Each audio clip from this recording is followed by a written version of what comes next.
How's it going, guys? On the gaming update, but you can call me TK, who's excited for part 3, because I sure as hell am. And welcome to Flood Zone. There's been a lot of controversy about this map. People either seem to love it or they hate it. Now, I can say that on current gen, this map is garbage, as in you've got the 3 objectives, 1 on the buildings, 1 down the bottom in the water, and 1 at the other side, the petrol station. On next gen, I don't even bother going to there unless there's no one there and there's, you know, I don't even bother. You know, a lot of these games, especially even this one, don't even set foot on Delta. I'm staying to the top of the buildings, my home objectives, which this time was Alpha, and Echo if everything seems to be going swimmingly on top of the buildings. But generally, I'm really just staying at Bravo and Charlie right in the middle, and just picking off what I can, and because usually those objectives will go back and forth. Bravo and Charlie, you'll just one team will have Bravo and the other one will have Charlie, and then it'll swap over completely. You usually get some really fun firefights. In saying that, though, I was not. This match was so weird. Playing this match was just, it was different. It wasn't following how Flood Zone usually plays. And thus I couldn't capitalize on the game.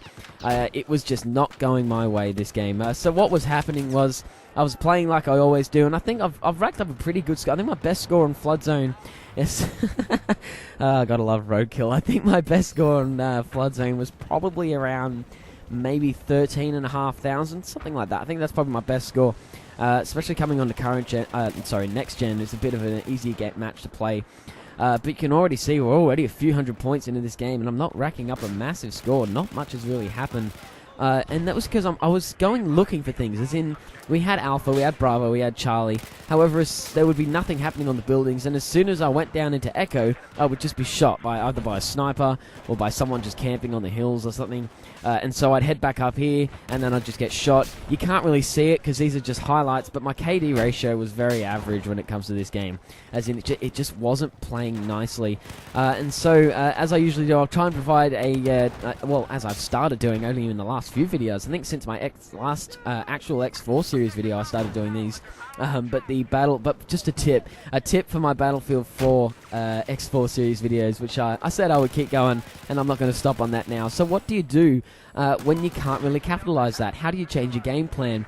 Well, I had a bit of a go, and at the end of the game, I managed to rack up my score a bit higher. I was probably on about 4,000, but in the last few hundred points, I probably picked up I got it up to 7,500. Spoiler alert, sorry about that. But, you know, I want to give you some tips. You know I was really going to have. It's only a few-minute video, but I managed to pump up my score a bit. I managed to get it higher than I would have done. And how did I do that? Well, I'm going to tell you how right now. Well, here's the big secret. Don't do that much at all. If you're a good player at Battlefield 4, you'll know how to rack up the big scores. Use the tips that I've always told you in all my videos. Just use everything that I've always said. Make sure you're sticking to your game plan. You're using weapons that you're comfortable with. You're just following what you always do. Follow what I always do. Follow what everyone tells you in the Battlefield tips. Playing the objective. Don't go hunting for kills. Use a weapon you're comfortable with.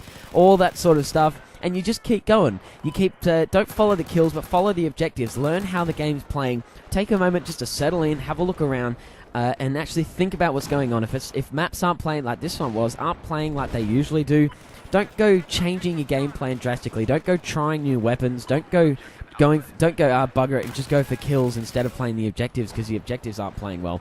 Stick to your game plan. Keep pushing. If you keep going, sometimes the game just doesn't go your way and you just don't rack up that score. It's not always your fault. It can be the game, and you're not always going to nail the 15,000 point score that you're aiming for. But stick to it, and just take a moment to have a look at what's going on around you. So for instance, I just decided to slow down a little bit, have a look at the map, and I ended up pumping that score another 4,000 points at the end of the game to get up to 7,774. Catch you later, guys. TK out.